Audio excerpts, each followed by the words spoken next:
Hi, everyone. Thanks for joining the Iowa Hunger Coalition for our December 2024 monthly meetup. My name is Luke Elzinga. I'm the board chair of the Iowa Hunger Coalition. I also serve as the policy and advocacy manager at the Des Moines Area Religious Council, or DMARC Food Pantry Network in Des Moines. For those of you who are not as familiar with the Iowa Hunger Coalition, we're a membership-based 501c4 organization. We have a volunteer board of directors. We don't have any paid staff members, but we do work with a contract lobbyist, John and Cindy Peterson, who represent us at the Capitol. And we try to be a group that brings together individuals and organizations to address food insecurity in Iowa through advocacy and policy change. This is our mission and guiding principles, and we wrote these with the help of our membership last year. And so if I'm not going to read them out loud, but if you'd like to learn more about them, you can visit our website, iowahungercoalition.org. And you can see them all on the front page, and there's a little bit more information about each of those guiding principles. Real quick before we turn it over to the guest speakers, I do have a few updates. Update on summer EBT or Sunbucks.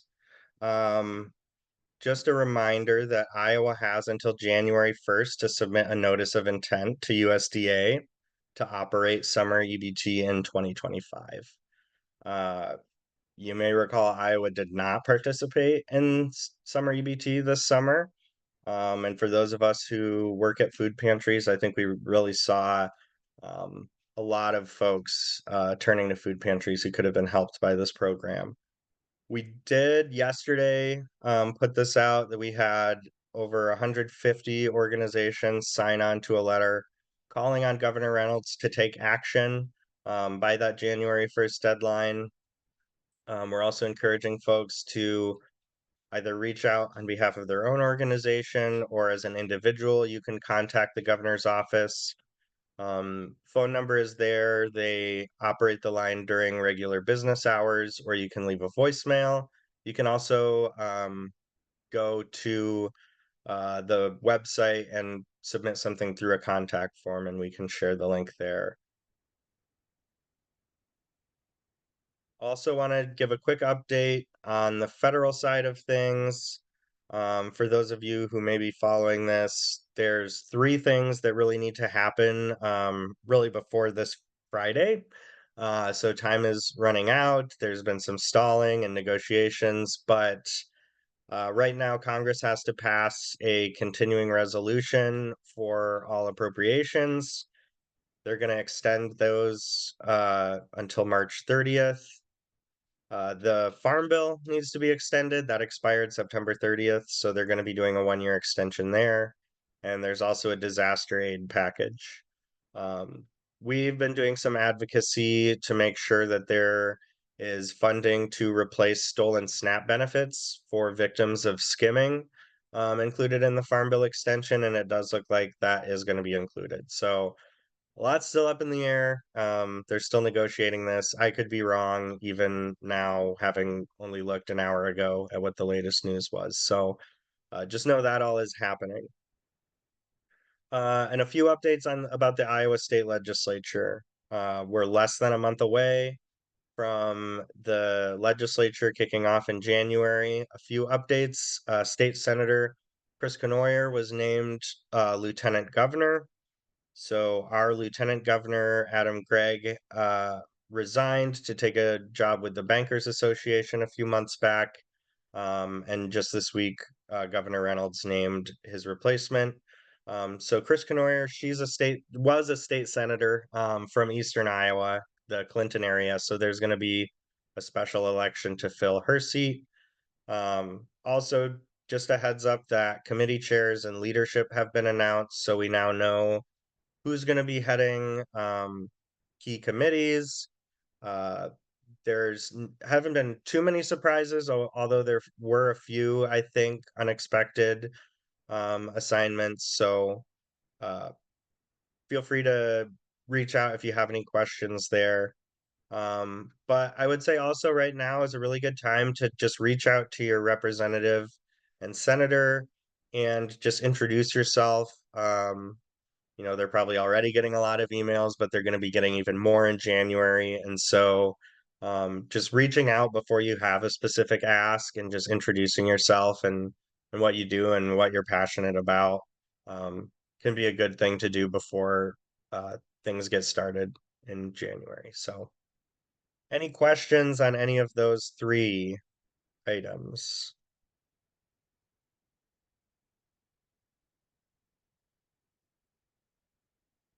Seeing none, I'm going to stop sharing and I'm going to turn it over to Katie Sorrell and Eva Donnelly with Iowa State Extension and Outreach. And we're so glad to have you here to present to us today. So take it away. Yeah, thanks, Luke. Eva and I are so excited to share today. Can everyone see my screen and hear me? Yeah, okay, great. Well, we're here today to talk about SNAP education at Iowa State. And I wanted to start with just a quick primer on SNAP Ed. Let's see if I can get my screen to move forward. This is always my problem. Okay, here we go. So at the federal level, we have SNAP and SNAP outreach and SNAP education, and they're all separate. And just to give you an idea, at the federal level, the funding for SNAP, at least what I could find, each year is between 113 and 119 billion dollars for SNAP. For SNAP education, it's a little over $535 million. So there's a huge gap between those two because SNAP is providing benefits and SNAP education is providing the education part of SNAP. And then we also have SNAP outreach, which in Iowa, that's our SNAP hotline. And it's manned by people, live people who help individuals get connected with SNAP and get signed up for SNAP. And in Iowa, we also have the WIN program, which is Wellness and Independence Through Nutrition. That's a SNAP outreach geared for older adults.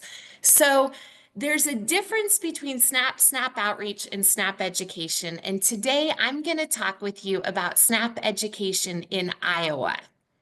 So in Iowa, with SNAP education, Iowa Health and Human Services is the state agency for SNAP Ed, and they also are an implementing agency, which means they carry out SNAP Ed activities.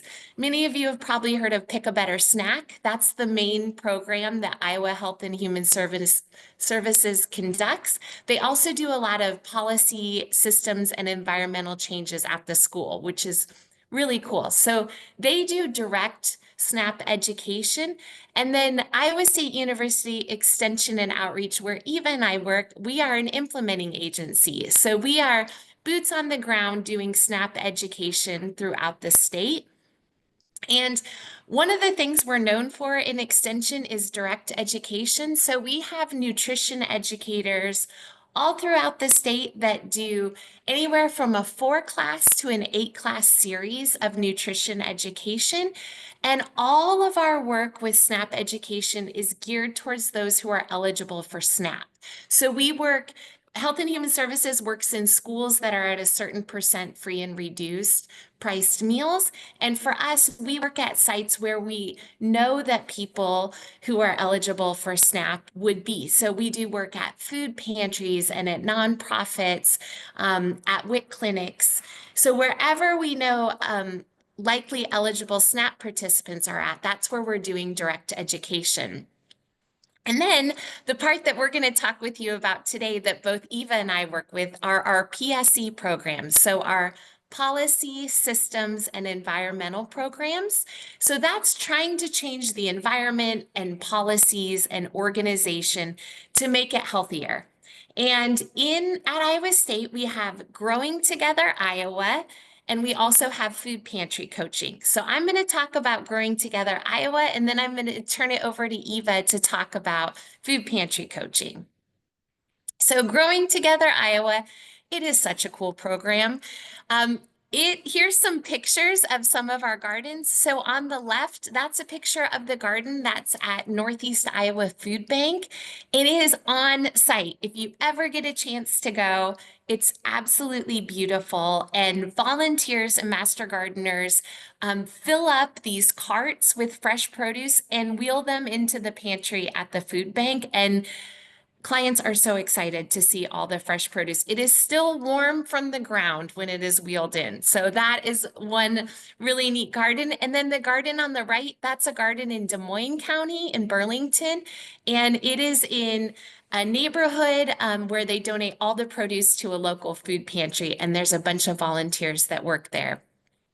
So, Growing Together Iowa is a mini grant program that increases access to fruits and vegetables, promotes healthy food access, and provides supplemental nutrition and gardening education to Iowans who are food insecure.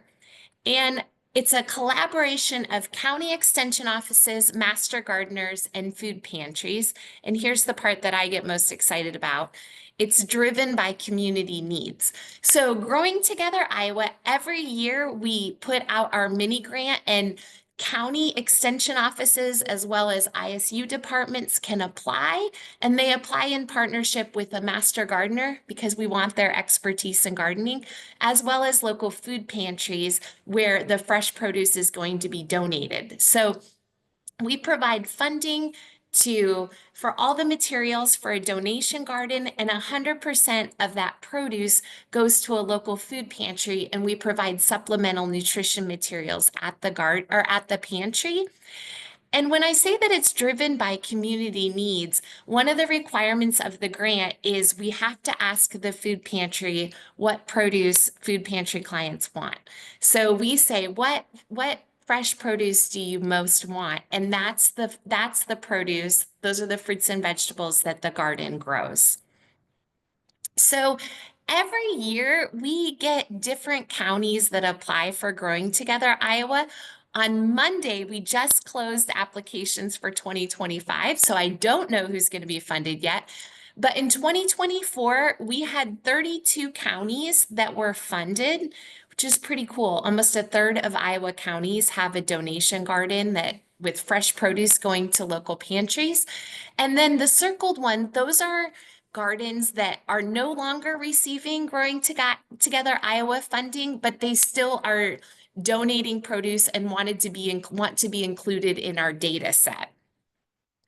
So this year, our gardens did such an incredible job. If you go to the bottom right corner, you can see that the gardens donated over 103,000 pounds of fresh produce to local food pantries. They donated to 102 food pantries and distribution sites.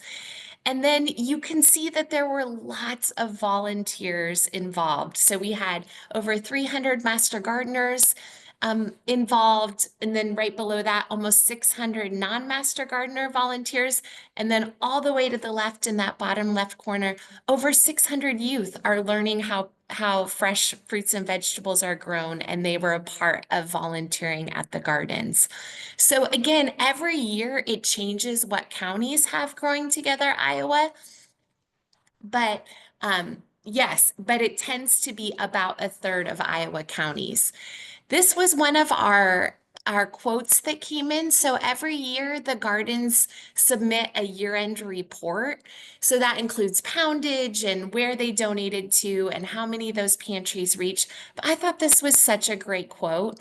This program has taught us that food insecurity in our community is about more than just providing food. It's about fostering connections and creating a support system. We've noticed an increase in community members stepping up to share their extra produce, which highlights the power of collective action, which I think we all could get behind. It's such a cool, such a cool demonstration of Growing Together Iowa in a local county. So in 2025, I said that our applications just closed and we're starting to review those. We will be in our 10th year of the program, which is crazy. And over those 10 years, 59 counties have participated. So my goal would be that all counties that have the capacity to do it would participate in Growing Together Iowa.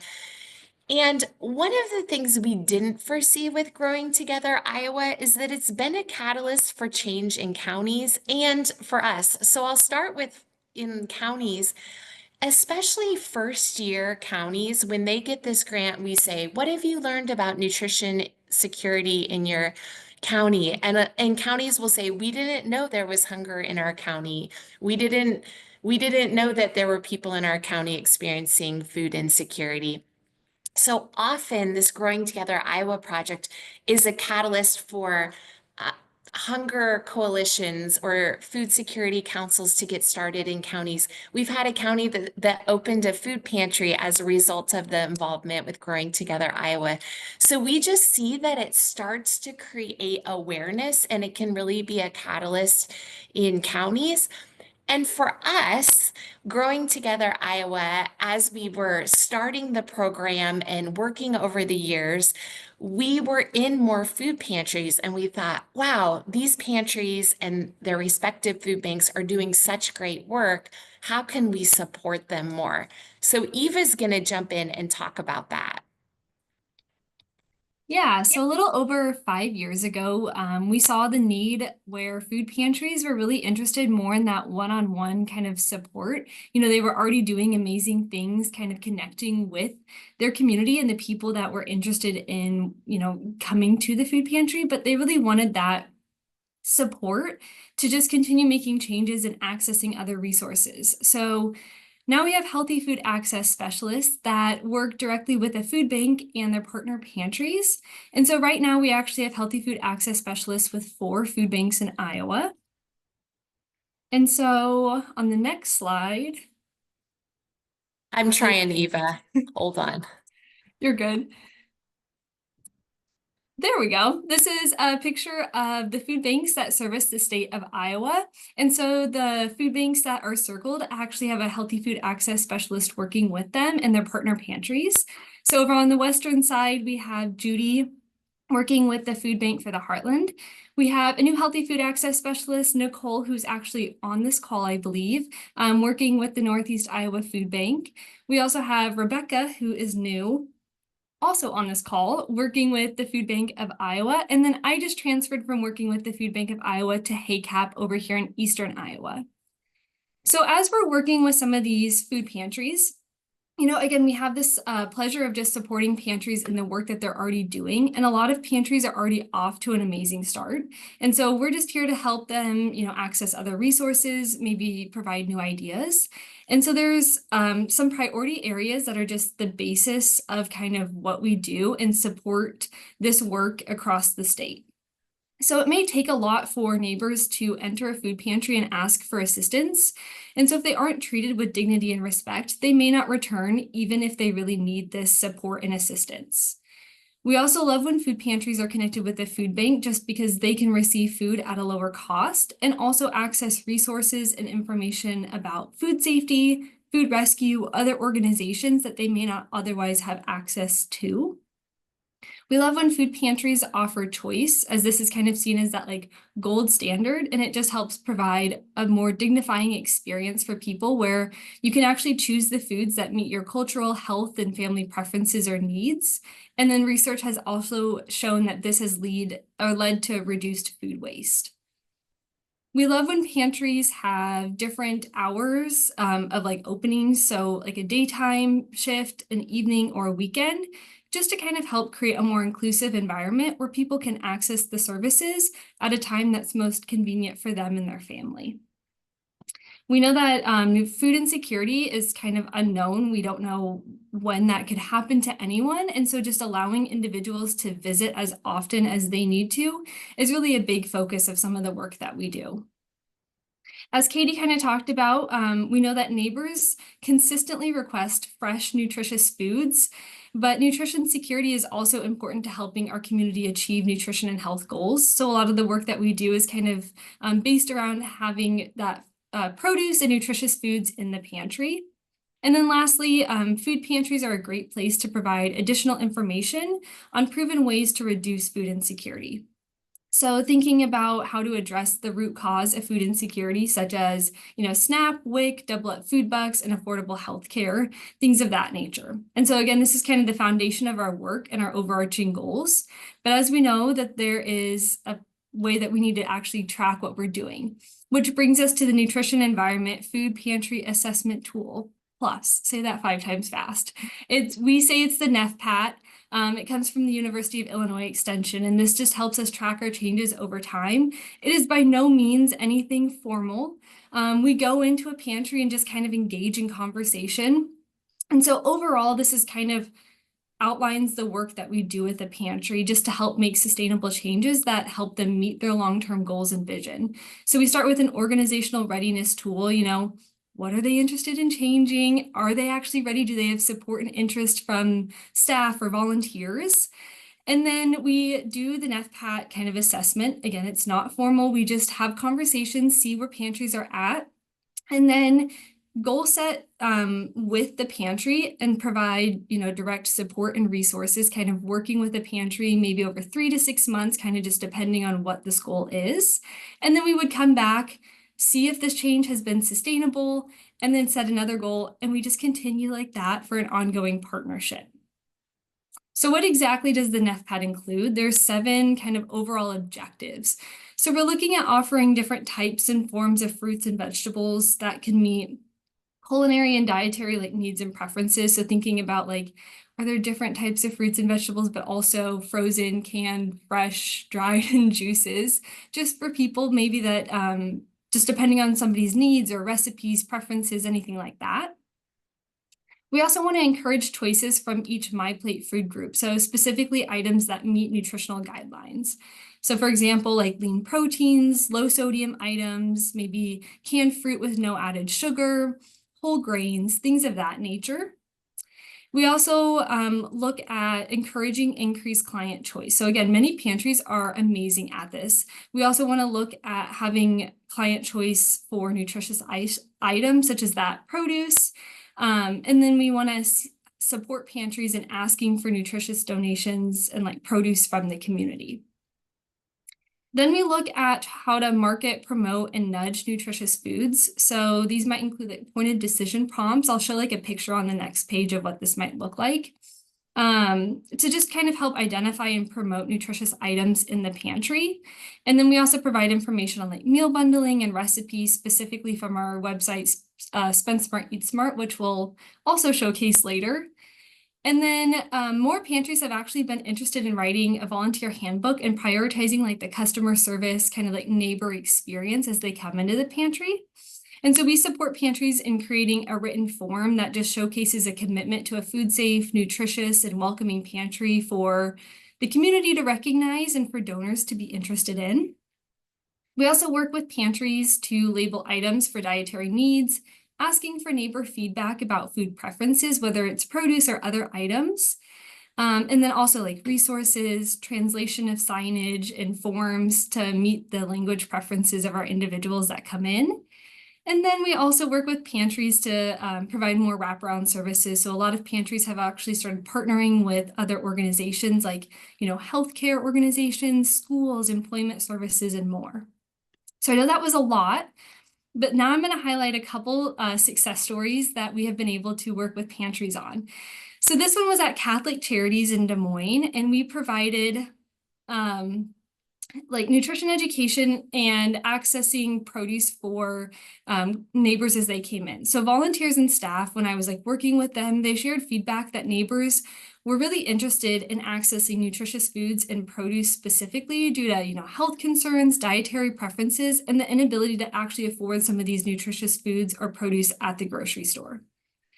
But Catholic Charities also faces the barriers, which I'm sure other pantry directors here can relate to, but the limited cold storage space and a budget of their own to actually afford some of these produce items each and every day. And so I kind of talked about how other community gardens and pantries had done a container gardening event for neighbors.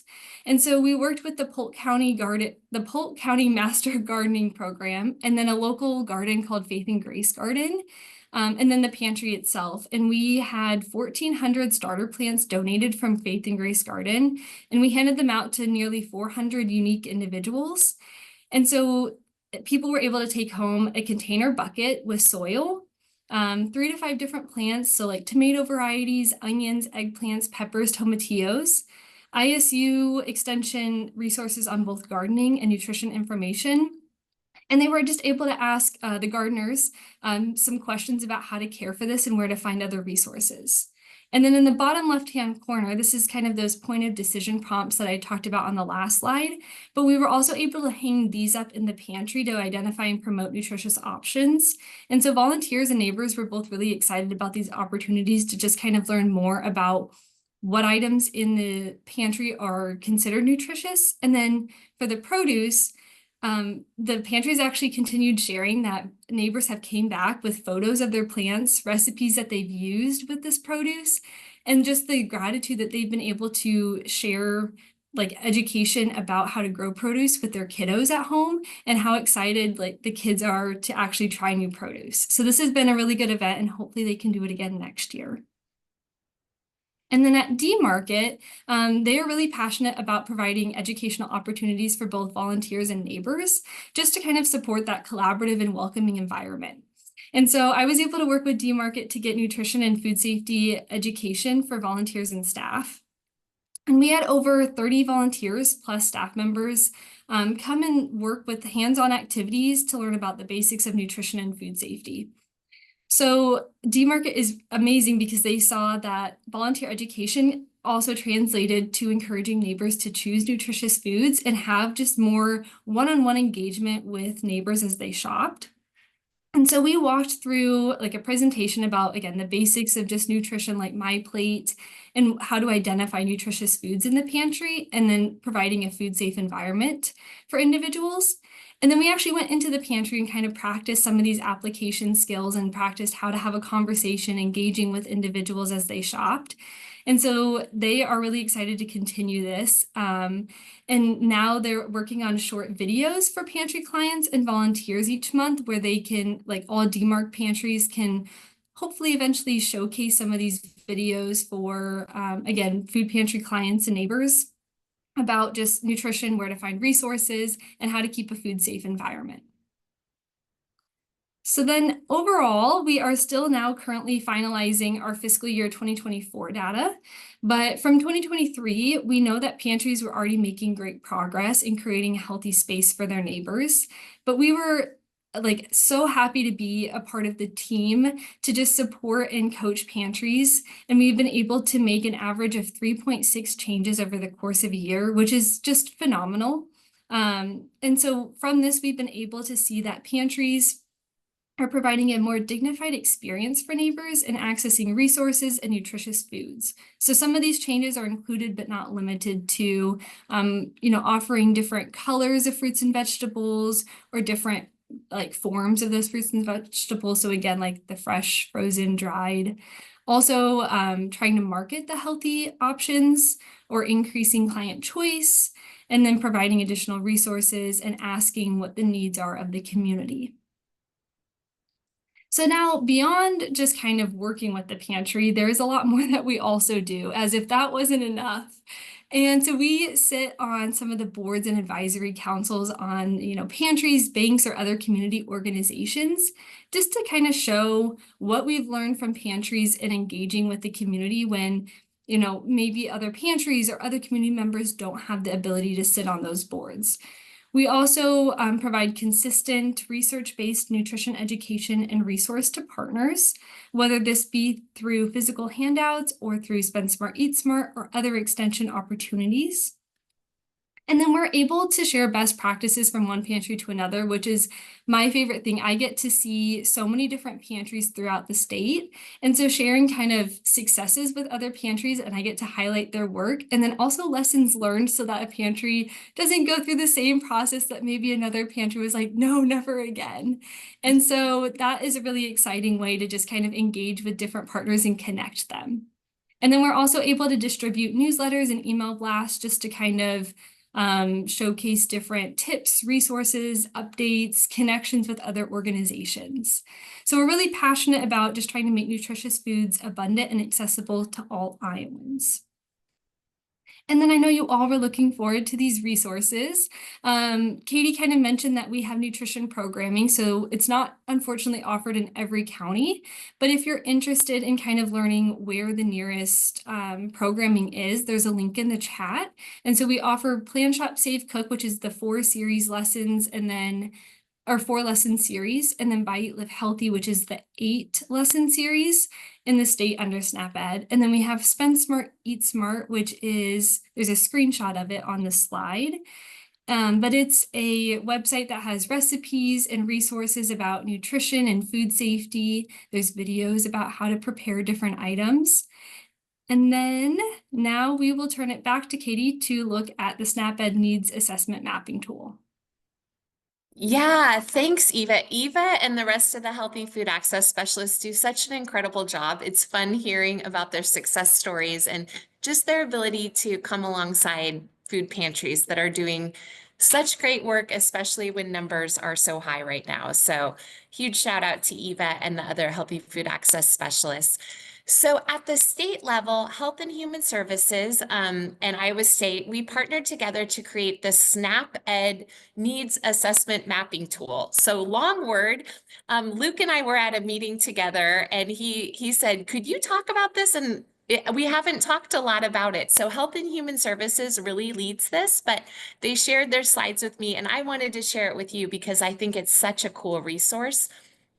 So this was developed by Iowa SNAP Ed back in 2022, and it's been revised, and it includes all the publicly available national, state, and county level data. And I think Eva might, let me see if she put it in the chat. We're going to put in the chat the link to this, but when you go to the link, this is what it looks like. It's a really cool database, and it has state level data as well as county level data. And if you look across the top, you can see there's 7 different little tabs. So there's state level, dashboard, population, poverty, obesity. You can see those across the top. So you can click on those and find state specific or county specific data. And if you look on this, you can see some of the data available. We're talking today about SNAP Ed, so you can see down in the bottom left corner, it has the number of SNAP Ed sites through. This is a state level one, so it has those sites. It talks about all the other programs. So it talks about Double Up Food Bucks and farmers markets and the HOP grant and that WIN program I mentioned for SNAP outreach. And then it also talks about SNAP enrollment and WIC eligibility. There's so much great information on here. So if you get a chance, specifically if you're from one county, there is a lot of data in here, all in one place. So if you get a chance, check this out. And if you have any questions, I'll have Haley from Health and Human Services, I'll put her email in it. But some of the things this was designed for was needs assessments. There's a lot of information that can help with needs assessments, which, jumping to that bottom one, that's often a requirement of grant applications. So if you ever need data for grants, this is a great place to go. It also can help with setting priorities in the county. I know we had someone here who is from Food Policy and Hunger Council. This data could help set priorities for those groups and building partners, and again, for grant applications. So the link is in the chat if you want to check it out. And if you have any questions, that bottom email, that's Haley Huynh, who can help you with that SNAP Ed mapping tool. And if you are with a food pantry or are connected with a food pantry, please reach out to me because I can get you connected with a healthy food access specialist in your community. We would love to connect with you. So that, I feel like that was like a fire hose of information. That is everything we had. What questions do you have for Eva and I? Thank you so much, Katie and Eva. Any questions? I know we had put out a survey, we do one every year, kind of asking what people would like to learn more about, and one was resources for food pantries. And so I thought you all would be great to present because you offer so much. Um, and I mean, aside from resources for food pantries, like that dashboard, like you said, I see so many different uses. It's great to have everything in one place. So any questions for Eva and Katie?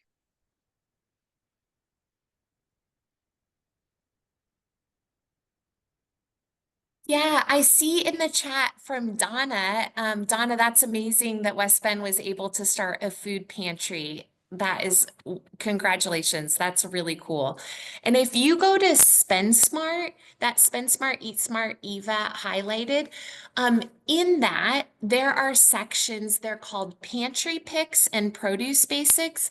And pantry picks are those pantry items that maybe have a hard time moving. So, like dried lentils or other things like that. And you can find printouts in that pantry pick section that you can put next to those foods that maybe aren't as popular or you're having trouble moving.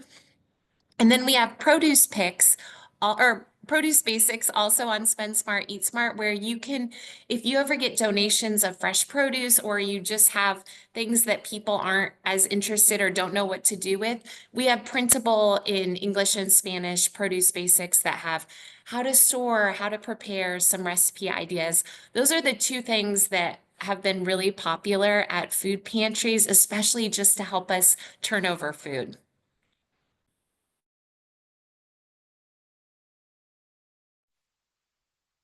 Yeah, and I see Eva dropped the pantry pics in the chat. I have a question that's sort of related. In the Cedar Rapids area, I know our ISU extension used to go into childcare homes and help them learn how to budget better, what foods were better, all that. Does that program still exist? Okay, Kathy, can you repeat? It's a child care based one? Yes. Our Lynn County Extension for ISU would actually meet with childcare providers in their home and go over cooking, what healthier ways to serve inexpensive food. And I'm wondering if that program still exists. Yeah, yes. Rebecca just put, I know that we do have educators that work with childcare. And then at Iowa State Extension, we also have food and health specialists that do like serve safe training. And they also are part of the childcare training where to be a childcare provider, you have to take so many hours of training, and that nutrition is part of it. So Kathy, if you want to send me an email, I can connect you. It sounds like you're connected with Lynn County Extension, but we could connect you with them and see if they're working in the childcare setting. Okay, thanks. Yeah. And then I see, are you also planning on translating into other languages in addition to Spanish?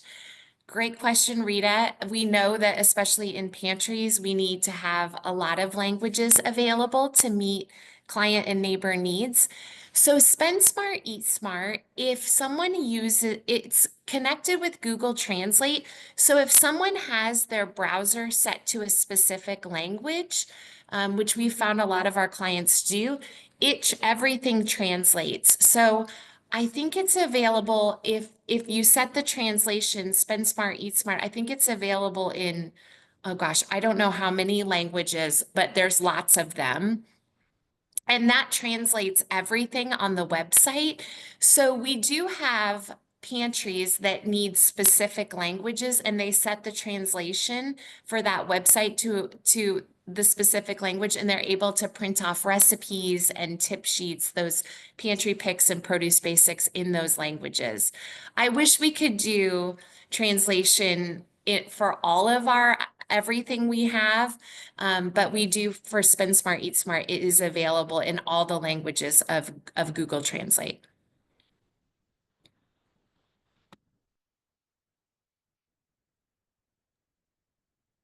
there any Other other questions? questions? These are good questions.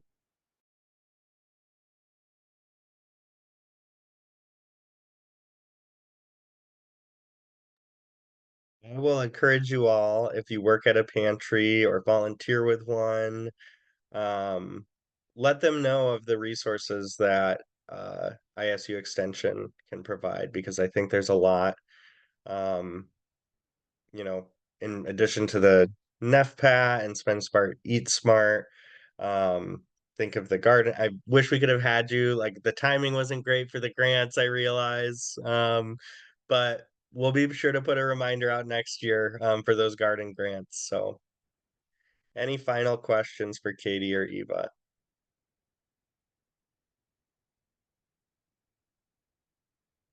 All right. Well, we have just some kind of final reminders. I'm going to share my screen again.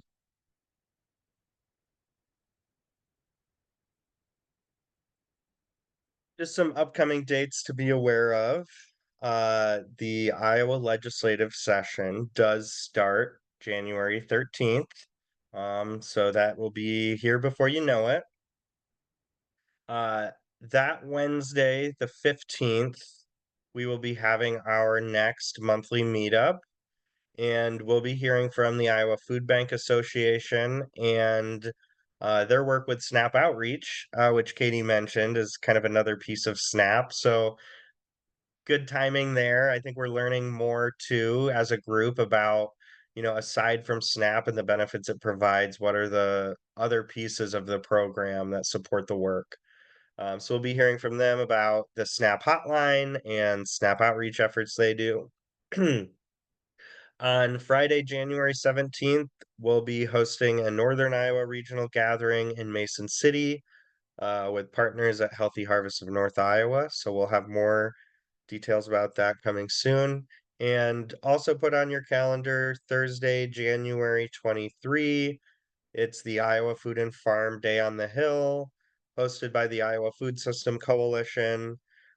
This is the second year that group's hosted it. And Double Up Food Bucks will be a top priority that day, as well as the Choose Iowa Food Purchasing Pilot. So, great way to get involved and showing up and advocating. So just a reminder, ways you can stay up to date with IHC, sign up for our email newsletter. That's the best way to stay up to date on all our news. Please share that with others. Like us on Facebook. You can also, we have an Iowa SNAP Advocates Google group, which is like a listserv. That is a lot more emails, especially during the legislative session. Of like, hey, did you see the subcommittee got scheduled tomorrow? And it's a good communication channel. If you don't like getting a lot of emails, probably don't sign up for that. So, but if you do, if you want to stay more in the loop, let me know. I can add you to that. And just a reminder, our monthly meetups are on the third Wednesday of the month at 10 a.m. We are hearing from the Food Bank Association in January. Then we'll probably take a break from guest speakers just because it'll be during the session.